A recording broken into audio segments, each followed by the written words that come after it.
Hi, everybody. Welcome to today's webinar. I'm Katie Ryan, VP of Sustainability here at Trellis, and I'm so excited to welcome everybody from all parts of the world to today's exciting webinar, From Storage to Strategy, How AI Batteries and Solar Unlock Sustainable Business Value. Thanks so much to Verse for bringing us today's webinar. I'm going to go through just a couple of housekeeping pieces before we jump into today's content. The first one is making sure that everybody knows how to engage with the content in today's webinar. So you can pop a question right here into that Q&A box down at the bottom of your screen, and that will get to myself and the presenters, where we'll be able to bring in those questions real time. We also have a Q&A block at the end of today's presentation. So we'll either get to your questions today or make sure to follow up with you after the event if it's something really specific. So don't hold back, put your questions in there. Let's get them answered. The second thing is that today's webinar is obviously being recorded, and we'll make sure to share those slides and the recording with all of the registered attendees so that you can pay attention to the content and then have the resources post webinar to go back and access them yourself.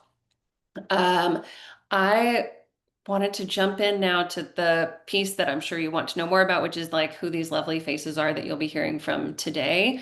First, we'll start with Shahzad Wadalwala. He is the VP of Strategy over at Verse. One thing you might not know about Shahzad, if you haven't already stalked his LinkedIn, though you probably should connect with him. Shahzad came from, started in Solar City and was trying to get VPPs off the ground, and now here at Verse is kind of this like first full circle moment where now we have those VPPs in place, and it's a question of how can you manage and monitor and procure that energy, which is what Verse is doing now. They're using AI to make all of those, the real-time data analysis possible, helping you both plan and then manage the energy that you're using so that you can use clean energy, as much of it as possible, as frequently as possible. Also want to introduce you to Matt Barnes, who's the Chief Commercial Officer over at Calibrant. Matt started his professional life interning at Enernoc and having to make phone calls to tell different manufacturing groups, shut off your power. Now's the time to shut off, which is obviously the job that they would give to an intern because that's rough. He just felt like there has to be a better way. And so now Matt, obviously grown professionally, is now in the over there at Calibrant, where they are doing large scale energy deployment, developing on-site solar and battery storage for really large power users. And then myself, I have an energy background, started doing energy comms, and then worked for NRG, really large power producer, in their first sustainability team. I got involved in energy because it felt like the first industry that could really tip clean. And so that's what keeps me really motivated to stay active in the energy space. Shahzad, did I miss anything about you or Verse that you want to bring up? Yeah, and I just want to echo it. It's really interesting how what's old is new. We were talking about that earlier this week. Just seeing distributed energy resources have like a revival is just really exciting, and especially with storage and all the things it can do. So very excited to be on this webinar today. Me too. How about you, Matt? What did I miss? No, thank you, Katie and Shazad. Really excited to be here. I think the only thing I'd add is storage has come a long way from where it was even just a couple years ago. So I think it's more approachable than it's ever been, and looking forward to talking about it today. Yeah, energy, I agree, is one of those. Energy was always something like, oh, you shouldn't touch it. Like, don't touch, but storage has that new dimension, and it is so much more accessible. So those were great points. Let's go to the agenda. Perfect. Okay, so we did introductions. We're going to set more of the context in this next portion of State of the Market. We'll get some more insights on state of storage, some practical real life examples from what's happening out in the world. And then, as I mentioned, that beloved question and answer piece there at the end. But let's kick it off with something a little interactive.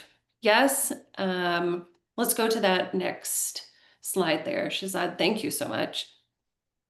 So this is a really cool poll that we wanted to start it. Poll is not quite the right word, but it's going to generate a word cloud for us. So if you take a picture there of that QR code, and you'll be able to answer this question. What comes to mind when you think of battery storage? And as word clouds go, you know, the more often word gets mentioned, the bigger the piece goes. I mean, I would be surprised if energy had not showed up here first on this slide. That's very encouraging. Um, yeah, look at these. Okay, energy savings. Oh, peak. Man, that one already makes my armpit sweat a little bit. Oh, hope, I like that. Flexibility is getting big. Yeah. Management, resilience. Yeah. I love how they move around too. Yeah. Resilience. Oh, that's a buzzy word. I remember from Solar City days. I was like, what does resilience mean? We put it in a lot of documents. But yeah, it's a fun word to hear what people think about resilience too. I mean, this is all very encouraging because, you know, this next hour will include elements of all of these. So far, I haven't seen anything that we're Is not there going a to. Tesla employee in the audience? Yeah, probably. I see Tesla on our little map here. Hmm. This is cool. Matt, anything surprising here to you? I I keep being drawn back to flexibility, and it looks like a lot of folks are here. I think Mm. that's really one of the superpowers that storage brings, is that it can be used in so many different ways and help to drive so many different sources of value for commercial industrial partners that we work with. So excited to talk more about that as we keep going. Yeah, I think safety and fire, kind of small, but those were in the news quite a bit here in California. So that's another thing that I know comes up in some conversations is like, are we sure these things are safe? Generally feel that they are, but it has made the news, so that's interesting to see as well. Okay, well, I think resilience, demand, and flexibility. I'm definitely going to get into those three topics and more today. Um, Shazad, maybe this is a good time to hand it to you. Yeah, so this was great to just tee up the discussion on, what people are thinking about with respect to storage. So again, resilience, flexibility, demand. And we'll get into that a little more. And what wanted to do was just kind of set the stage for why storage is so important now. And so state of the market. First of all, energy demand is growing. So there's obviously a lot of stuff going on with the data centers and AI. And we expect, ICF forecasts that the US electricity demand will grow 25% by 2030 and 78% by 2050. And just looking at that chart on the right, it's really remarkable because we've had this long stretch of flat load, like where in fact many utilities wanted more load, and they were excited for like Bitcoin operators or EVs to just have a way to like distribute some of their infrastructure costs amongst more volume. And now we have this, wait, we're not really sure how to handle these giant up and to the right that you're seeing out into 2050. So the market has changed pretty drastically, and there's going to be some bumps along the road of how do we get there. And so just want to highlight energy demand is growing at a pace that we have not seen in a very long time, if ever. The second bullet there, the forecast is the peak demand will grow 14% by 2030 and 54% by 2050. Now, the main takeaway there is that while energy demand is growing, the peak is growing slower than the overall energy demand, which means that like the infrastructure that is being built will have a higher utilization. And there's also an incredible opportunity around managing those peak usages so that we can move the energy or the consumption to times that there's more infrastructure available. And we'll get into that a little more as we go through this presentation and the opportunities that presents for storage. And then finally, while all of the conversations in the news tend to focus on AI and data centers, just want to highlight that there are other things that are driving this increase in demand. The general policy environment was to electrify across industry. So that's transport, buildings, industrial processes are also going to be electrifying over time with the expectation that the energy mix would be clean to support that electrification. So just highlighting energy demand's growing, more average usage than peak, and then also there's a few different sectors at play here. So with all this demand, we have to have generation to meet that need. And primarily the engine to meet that demand is going to be solar. And so it is the most cost effective and quickest to build resource. And what you see on the right there, solar is the yellow. You have battery storage in the blue near the top. And you do actually see a bump in natural gas as well down near the bottom, this brighter green. And that's to be able to keep up and integrate all these renewables. And then over time that we expect that that will play less of a role, but it still will be needed for flexibility. And then wind and nuclear are other technologies that get we talk about a lot. Those have a little bit longer lead time and they will play a role over time as well. But the main thing here is that solar is the primary engine of growth, and to be integrated, storage and natural gas will be needed. So with that context, I want to highlight that natural gas plants take time to build. And so while we're building solar in a rapid clip, and noting this is from SEIA, so there's obviously a little bit of an incentive to highlight solar's role here, but also flagging that this is directionally correct, that solar is going to be the fastest to deploy. And many studies across the globe are showing that the capacity build out of solar is massive. And then highlighting that batteries are right there in terms of the speed to install, which gives them that opportunity to combine with solar or be standalone and help to meet that energy need, particularly as we need to shift solar to different times of day. And then wind and natural gas are the next ones, noting that the lead time for natural gas is probably even longer with the long wait lists to get those turbines. And then nuclear, this is based on like historical nuclear build out. So there might be new technologies that can get online faster, but no matter what, nuclear is going to take time, and we're not going to see that technology really play a prominent role until the 2030s with the lead times required for nuclear facilities. So again, natural gas plants will take time, but the main message here is that this is kind of a moment for batteries. If we're going to meet this energy demand with solar, we're going to need those batteries and that natural gas to meet that flexibility need that it presents. So another thing to highlight about why this is a special moment for batteries, and kind of going back to the beginning of like what's old is new again, I remember batteries and all of the promise that was built around what it could do. One of the highlights here is under the OBBB, the One Big Beautiful Bill. While there are less incentives for solar and wind, or the phase out for those in a few years here, the incentives for storage remain. And part of that story is that storage is needed to integrate all these renewables and to keep up with the energy demand. And it's an acknowledgement of that. Now, there's also the FEOC, where foreign energy entities of concern will still impact batteries in the supply chain. So just highlighting that while the tax credits and incentives remain, there is a little bit of a burden with making sure the supply chain meets all the regulatory requirements. So just flagging that as something to be aware of. And this is one of my favorite diagrams from Rocky Mountain Institute. And we're not going to go through all of this wheel, but just flagging that this was created to show all of the possible things and the flexibility. And I know that was one of the key words in our word cloud earlier. There's so much flexibility with storage. It can be exciting, but also a little daunting in terms of what are the things it can do? How do I use it? And I think that that's where the case studies and the stories from the field we get into will really highlight some of these examples. And we've broken it out into three, or this diagram brings it out to three, is like customer services, deployment of batteries on site, participating in wholesale markets, so ISOs or the independent system operators, so different things that are needed for reliability at that level, and then the utilities themselves, like things like transmission deferral or avoided capital investment for other technologies or infrastructure. So with that, I'm going to hand it back to you, Kate.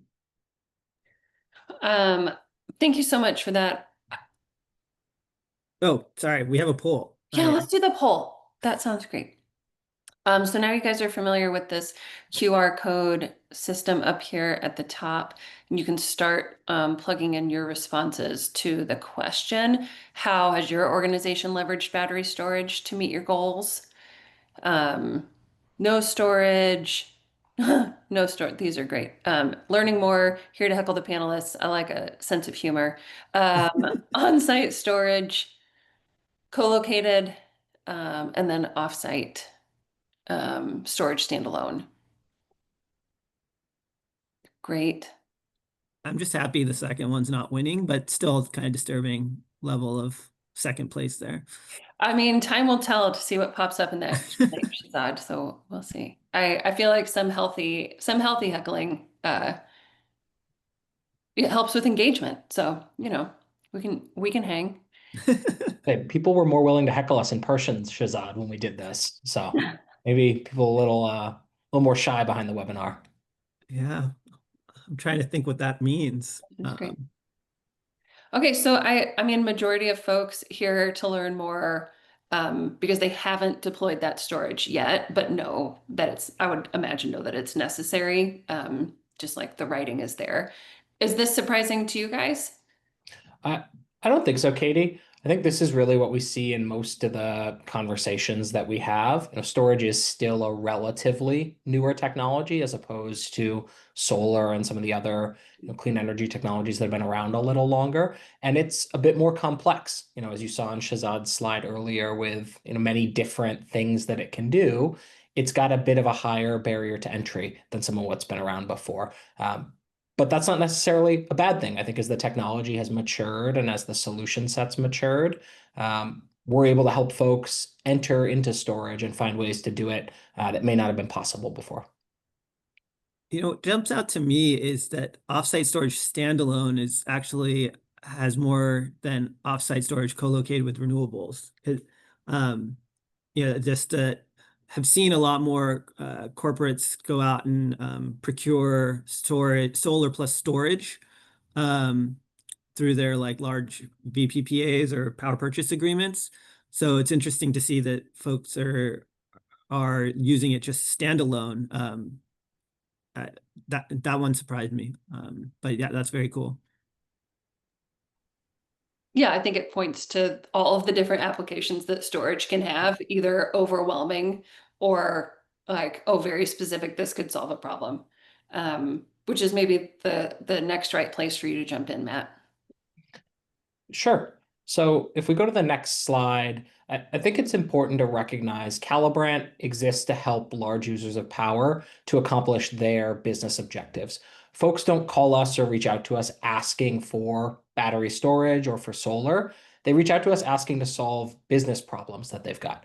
That could be saving money on your utility bills. That could be increasing your resiliency in the event of physical grid outages, or I think a lot of folks are starting to see resilience in two ways. There's that physical component, but also the economic component. As the climate crisis continues to accelerate and as we see more severe weather, we're also seeing larger volatility in the energy markets. And having resilience against some of those economic challenges is another flavor of that resilience.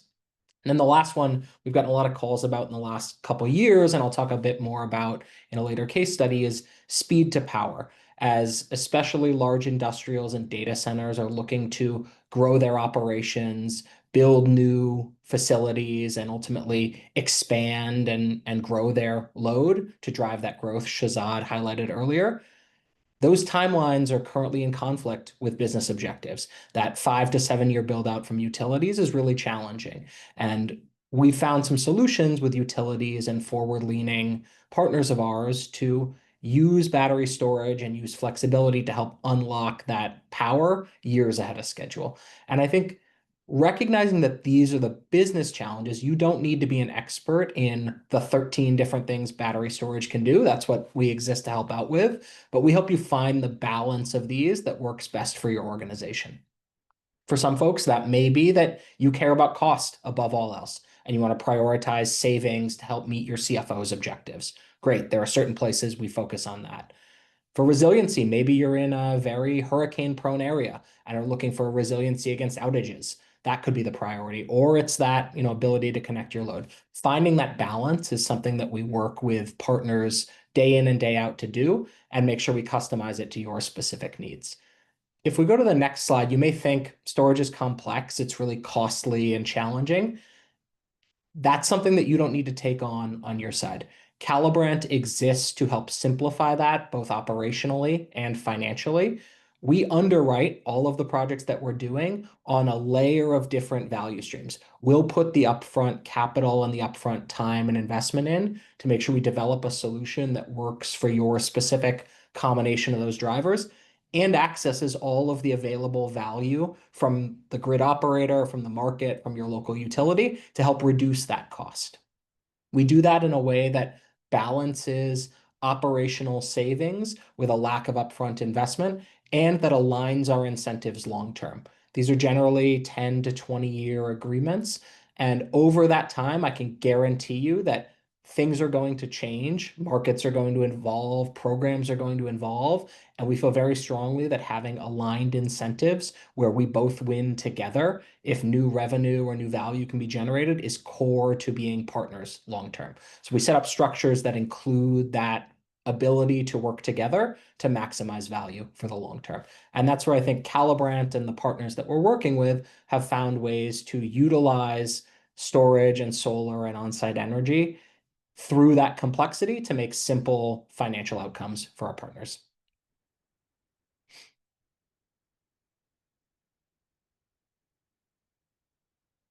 I think at that point, I'll pass it back to you, Shazad, to talk a little bit about some of how Verse has been helping with storage case studies. Thank you. So yeah, I want to highlight a few case studies here on how Verse has supported some battery energy storage work. And first, want to talk about batteries, but put it in a greater context. So Verse exists to help corporate buyers and all organizations achieve their sustainability goals and their cost goals. So from the planning and procuring all the way through operations. And as we set up in the state of the market, storage is a big part of the solution to achieving some of those goals around cost, risk reduction, resilience, flexibility. And so on the left here, some of the ways that we work with customers around batteries is as part of an overall renewable energy goal. What is the benefit of the revenue from a battery operation, combining it either with the renewable resource or as a standalone? And so this is where we're looking at like utility scale in front of the meter is one pillar in which we support our customers.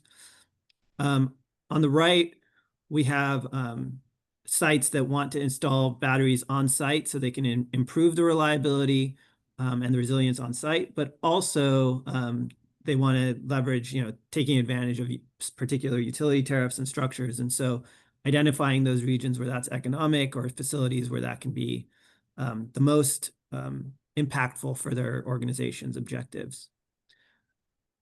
So just kind of highlighting, one for that left pillar is one, we had a customer who wanted to look at utility scale in front of the meter storage and incorporate it into like a broader portfolio strategy, i.e. like risk management or financial resilience. And then how do I think about that storage as part of a general portfolio, not just as a standalone participant in the markets, in a way that creates the most value for the portfolio. And so the way that we approach that with the customer is through a variety of different analytics around adding that battery energy storage. VAR stands for value at risk, which is a measure of uncertainty in cost outcomes. And then also just working with like the tactical, how do you interface the battery storage with other systems, as well as like incorporate a broader view of the entire portfolio.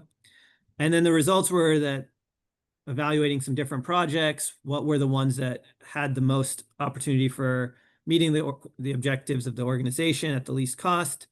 And generally, this was just a vast improvement over what they had done in the past in terms of using consultants with spreadsheets, where it was very, iterative and lots of back and forth over email versus a very smooth, quick process that we were able to bring.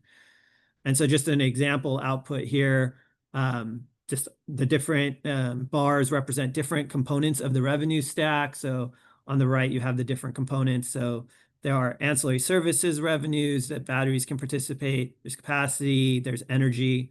And so we were able to quickly identify like what's the trade-offs, what's the net revenue for the different projects in a particular market, and noting each market has its own kind of nuances. So having the expertise to evaluate different market structures is important. The second one, and this one I'll go pretty quick just in the interest of time, and so that we can have as much time for Matt to share his case study as well as for Q&A. Second one was a behind the meter assessment where the company had over 120 different sites and was looking at where does it make sense to consider DERs, meaning on-site solutions, with the site level teams having limited resources available to look at this holistically rather than just one at a time.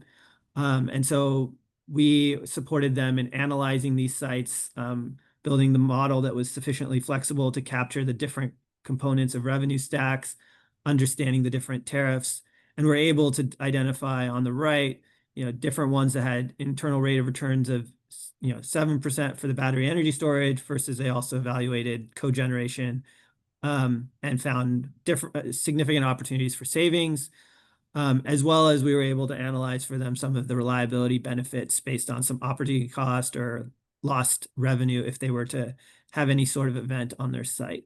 And so we were able to identify those sites and help them kind of distill where the best opportunities existed.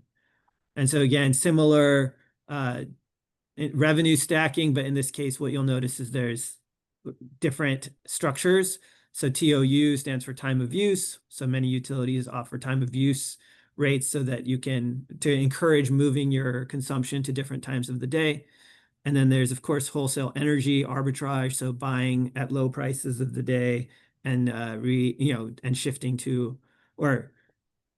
your consumption so that you are consuming the lower priced hours and not consuming the higher priced hours. Coincident peaks is a way to allocate charges for infrastructure where you get rewarded for removing consumption during particular hours.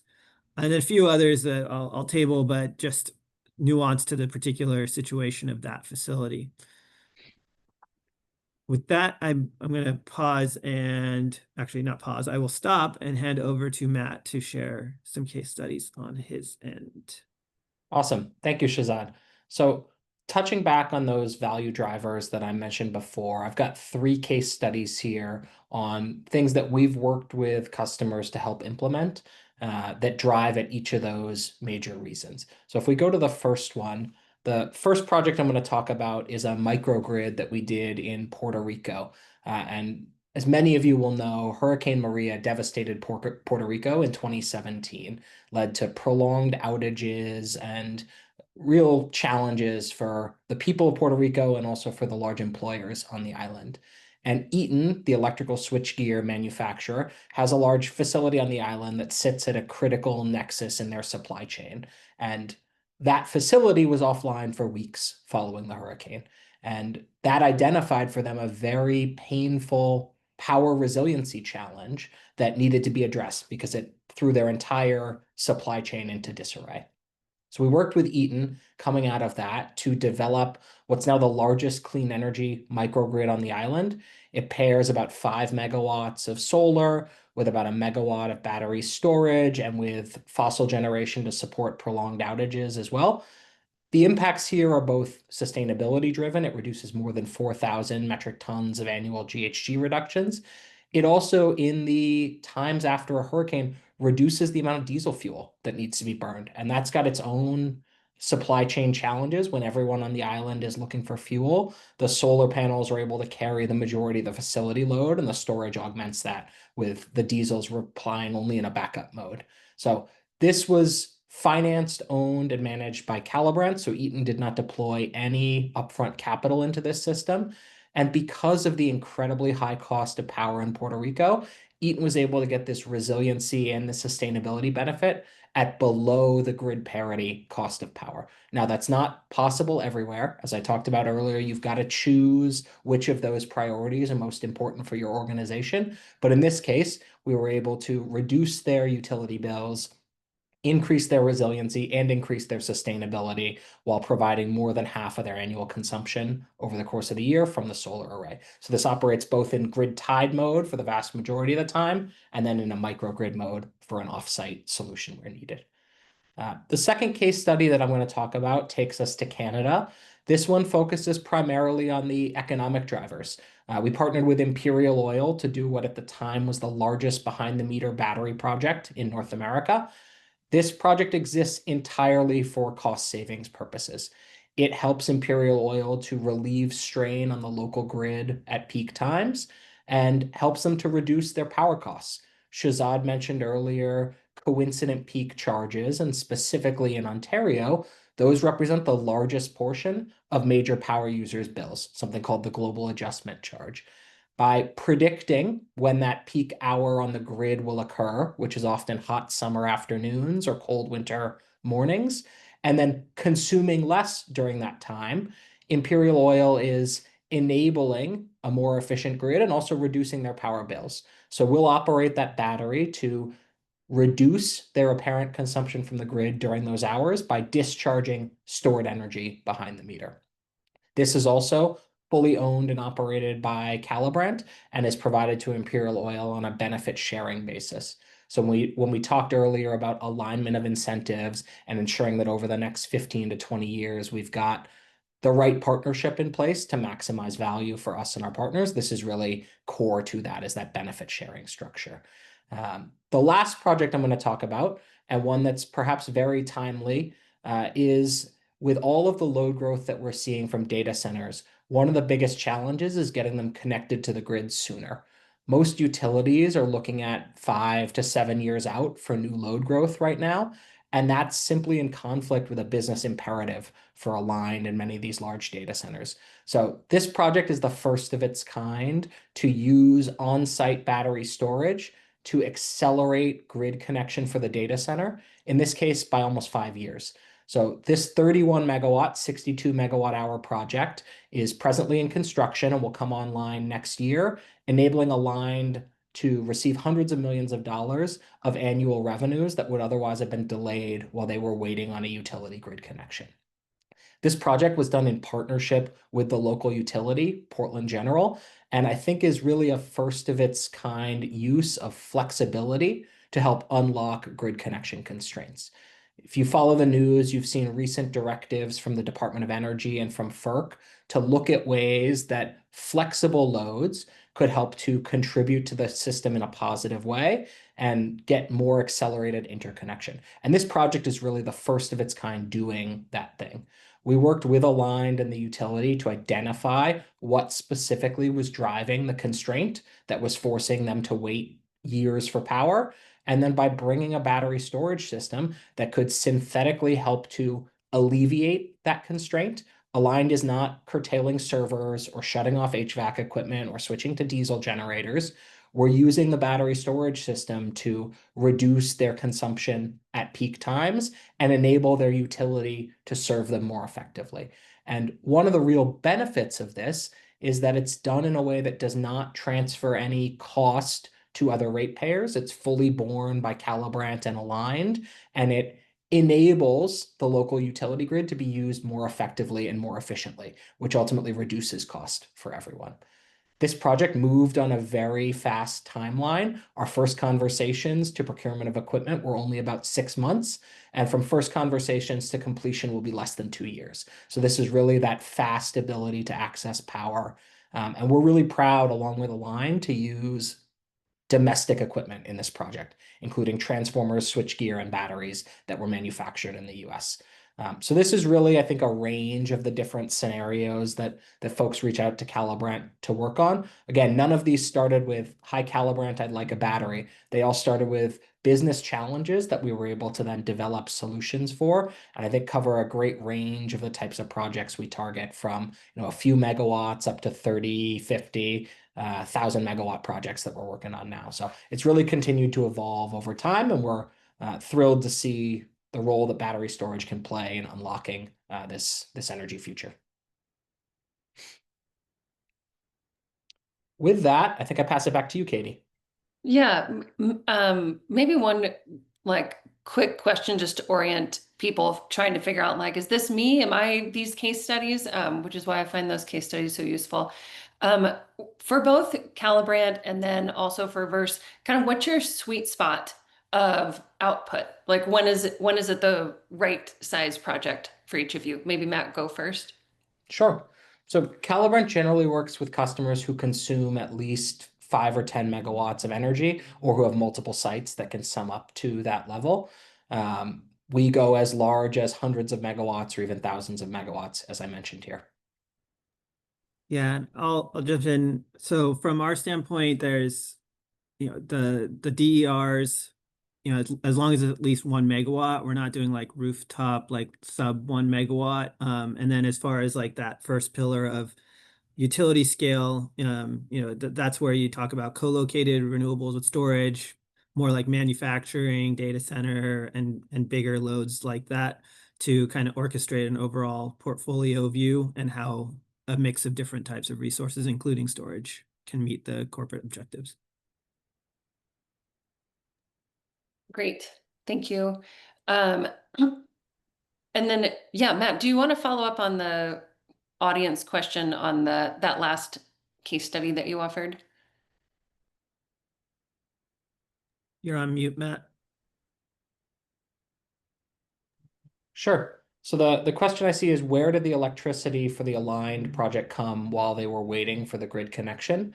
So in this case, the facility was able to connect to the grid sooner than the battery was operational and to start coming up its load ramp. There was enough power to support that initial phase based on the commitment to bring the battery solution next year, which will then directly enable the remainder of the load growth up to the full campus size. So in that specific scenario, the commercial commitment to bring the solution was what unlocked the initial power, and then to get beyond that initial energization, the battery comes online to support that. Thank you, appreciate that. Um, and again, we are entering the Q&A period. So I definitely have a couple of questions for you. And then anybody in the audience can continue to post things into that Q&A. We love answering the questions that are top of mind for the folks in the room.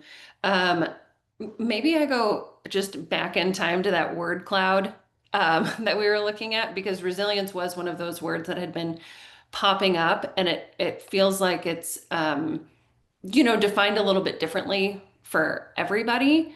Maybe Shazad, could you take a first answer on how you think about resilience when you hear a customer coming to you saying, "I'm looking for a more resilient solution." What are they usually saying?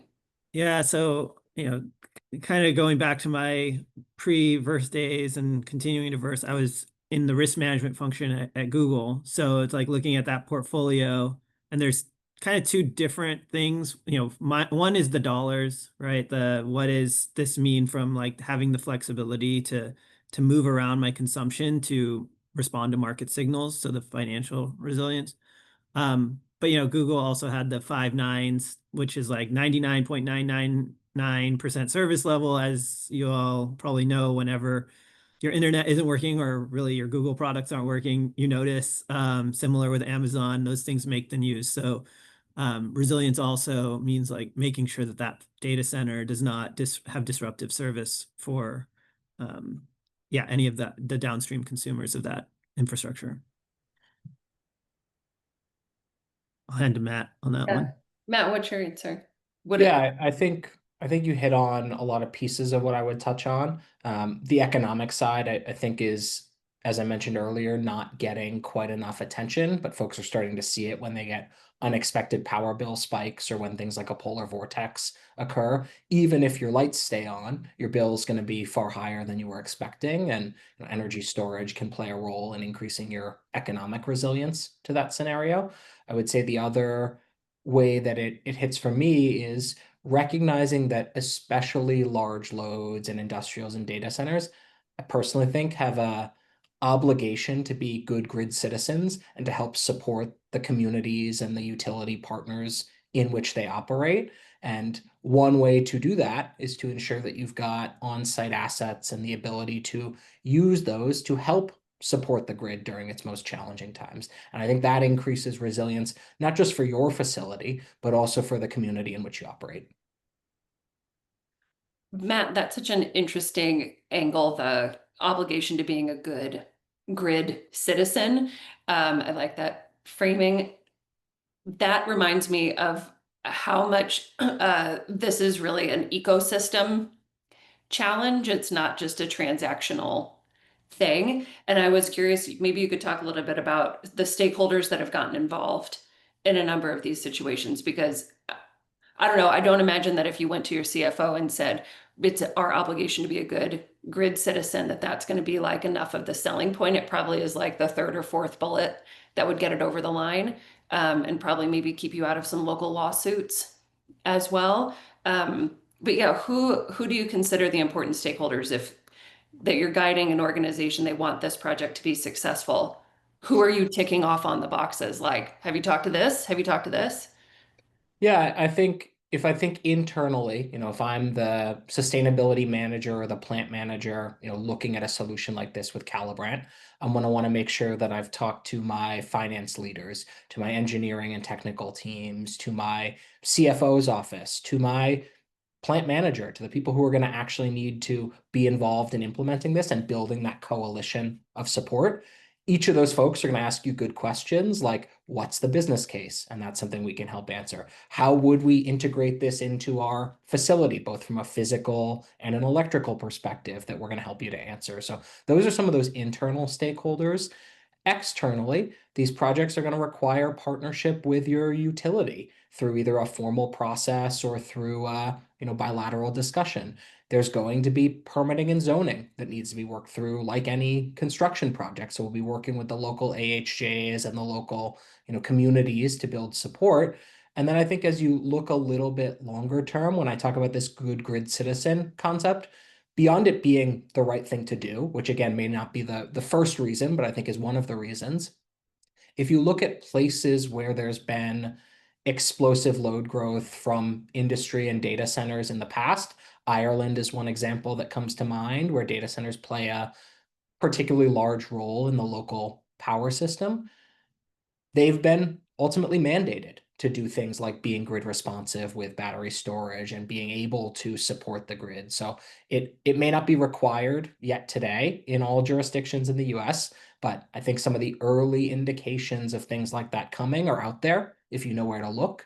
So I think a lot of the most forward-thinking folks in the industry are preparing their companies and preparing their organizations for that eventuality by getting started on projects today.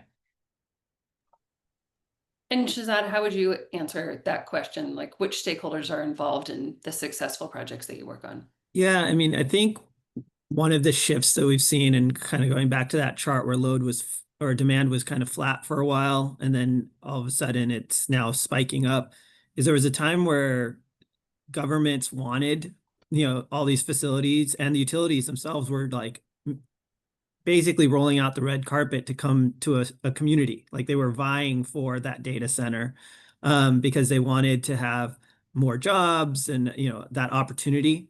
And so that dynamic has shifted where now it's a little bit more like, so I'm hearing that your facilities might be increasing the cost for my other consumers, getting a little bit of pushback. Water has become a big issue. So these are suddenly the environment is different where there is more work to be done with the on the ground, like the utilities, but not just the electric utilities, but the water and the natural gas utilities. And so from our standpoint, it's, well, you're also, if the concern is what are you doing to our other customers, a big obligation is now demonstrating that you are not a net cost or burden on the system that you're trying to join. So having a supply mix, whether it's on-site or off-site, those are the kinds of things that come up. It's like, what's the most cost-effective way to demonstrate to my utility that I am not harming their customers when I'm adding this extra load? Not, and so getting that community support. And so to the extent that also you're bringing clean energy, solar and storage, whether it's on-site or off-site, those conversations go better, but you also need to consider the reliability again. So storage, I guess my final like passionate Jerry Maguire thing to say here is I think now just showing up with solar without storage is going to get a lot of pushback. So that's why it's kind of a moment for storage. Pushback from utilities? Yeah, like because their concern is reliability, and so just having solar is while it can be helpful because it's needed for the energy by itself, it's not solving the reliability need. And so oftentimes we're actually seeing a lot of utilities come out and say, well, I can do this, but I need to go get authority to put a new natural gas unit in my system. So to the extent that we want to be good grid citizens, as Matt was mentioning, there's kind of an awareness that if you're going without any supply, particularly without any storage, there's probably a natural gas plant that's going to be built. That's to ensure reliability. Um, you talking about the shift in, hey, if you're coming with solar and not storage, like you're going to get a lot of questions. Um, Knowing that you guys have both been around like storage, demand response, energy management for a while, what other shifts have you seen? How have things changed since you started? I mean, Shazad, you still got the mic, so why don't you go Okay. first and then we'll Yeah, come. I'll go first and give Matt a moment. Yeah, so the biggest shifts, like again, I feel a little broken record is just the way that new load is being received. Um, the utilities and actually before Solar City, I worked for PG&E as well. So like I was on the utility side and we liked load. We are like more load means more to do, more opportunities for innovation. Um, and we were I think back in the day, it was like, let's get a lot of electric vehicles so we can have more load. That was like, let's encourage more load. It was not set up for, okay, we need to do things like accelerate more demand than our infrastructure can handle. So that's been a really crazy shift. And I think that a lot of utilities are not sourced or resourced to do like quick analysis. There's a lot of interdependencies. Like interconnection studies take a long time. And I think maybe one thing I would say is there needs to be a little empathy also for utilities. You've got a lot of this market has changed pretty quickly. And I mean, I even remember like rate cases to get more employees, like that it's not like, oh, on a button, you can be like, oh, well, we're going to make more money so we can add more employees to accelerate all this. We have our business processes, we're going to stick with it. And I would say, there are a lot of employees looking at innovative ways to help loads connect, but there's a lot of hurdles. It's a complex regulatory environment. So I'd say I like seeing utilities come to the table with some innovation, which they did not do when I first started my career. And so I'd say that's another thing is utilities are coming to the table, but you have to come with a credible solution as well. All right, Matt, I'm curious what you have to say on Yeah, this one. I think maybe something I would add to that is that for a long time, the types of programs and solutions that we were talking about were treated in some ways as a rounding error on the edges. The customer demand management programs or the pilot battery program that's going on were available, and if you knew where to look, you could find them, but they were not tied into the core of the utility or of the customer's business. And I think as the technology and the solution set has matured, but also as the composition of the grid and of the load growth that Shazad's mentioned a couple times has come, these have become critical parts of not just the utilities conversation, but of the customer's conversation on how they get their facilities built. And I think that maturity from, fringe solution to, early pilot off in a corner that's not material enough to move the needle to now being hundreds of megawatts or gigawatts of projects that are critical to grid reliability and to customer business objectives. I think that's one of the biggest things I've seen change is these now being a top of mind issue in a lot of these boardrooms where they weren't before. That is great to hear. Um, I just want to take a moment to acknowledge anybody who went through a pilot program with a utility. Those things are paying off because it did open the door to see that those kinds of projects can work. Matt, maybe this is a quick question for you from the audience. You were talking before about how you ensured these like win-win situations when you're going out to partner on a project together. And this question is about how these long-term projects, 10, 20-year agreements, how are you, like, how does Calibrant think about ensuring that that partnership remains equitable, profitable across a long time span that we know is going to have a lot of changes? How do you think about that?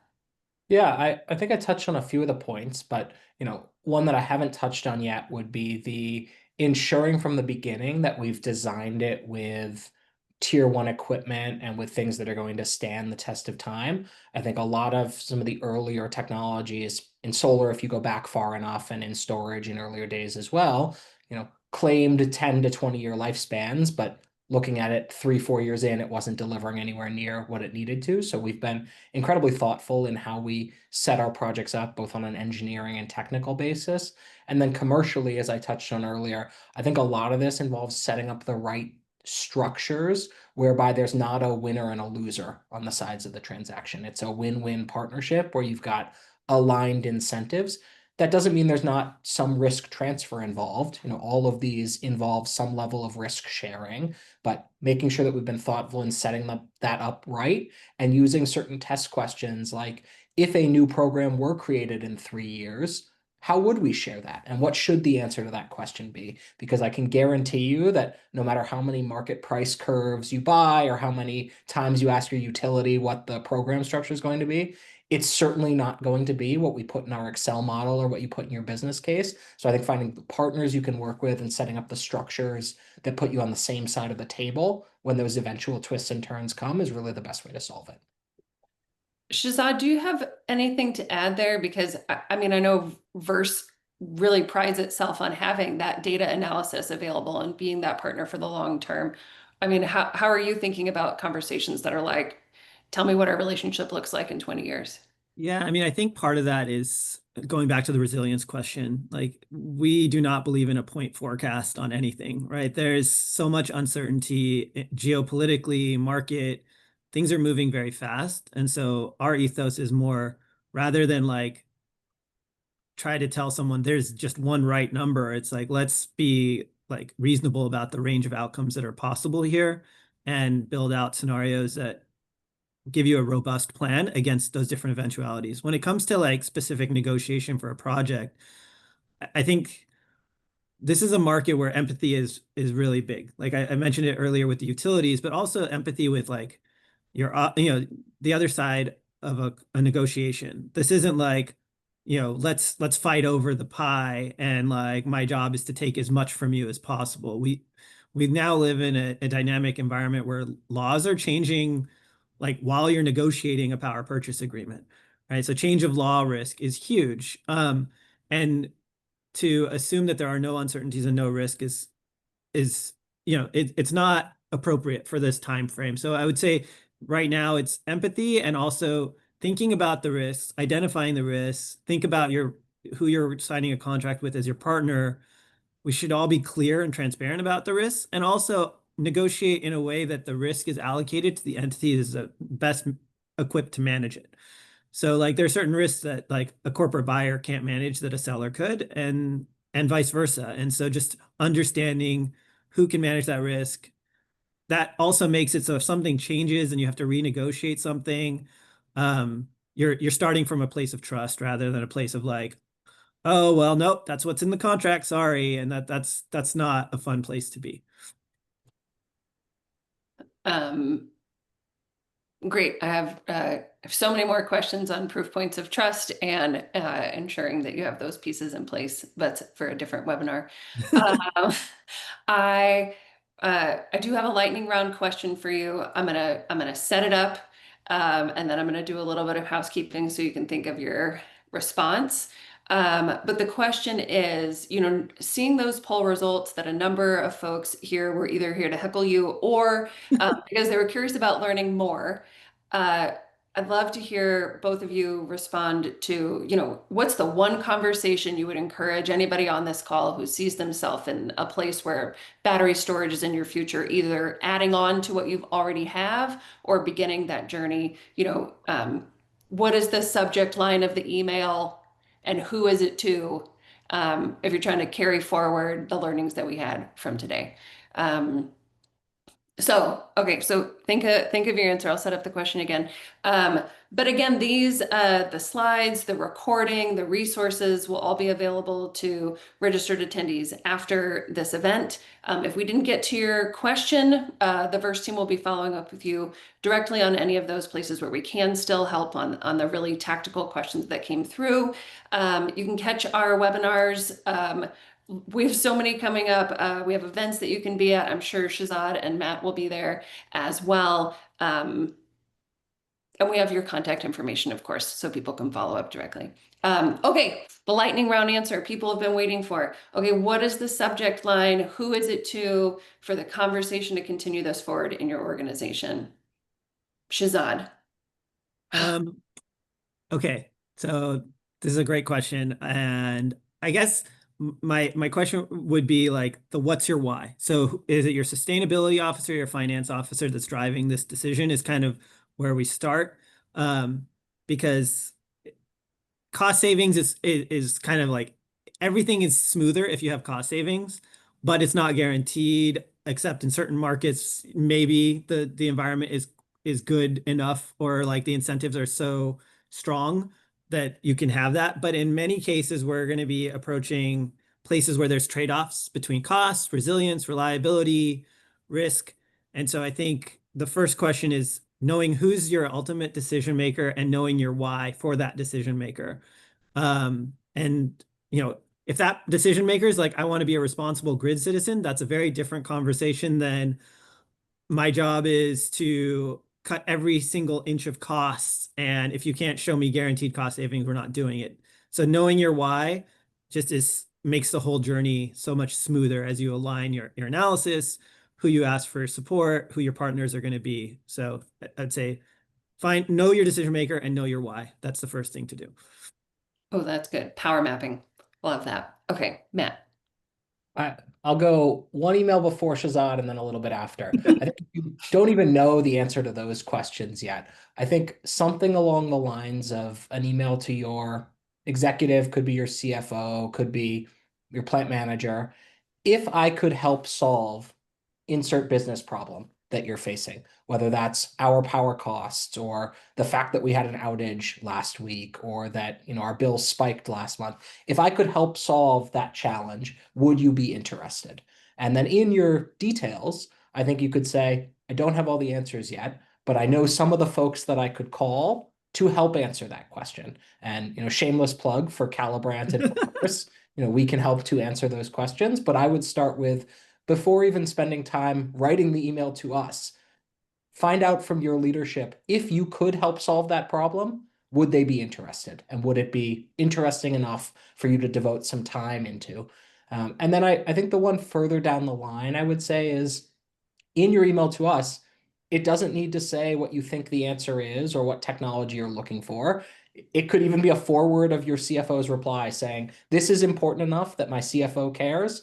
Can you help me figure out if I can solve it? So that's probably how I would go about it. It's a great question, Katie. I'm going to steal it for the next panel that I get the privilege of moderating, but I think that's where I would start. Oh, okay. This is fun homework. I hope everybody gets to try it. Love to hear how it goes for you. And again, thank you everybody for attending. We are now at the top of the hour, so it concludes our time together.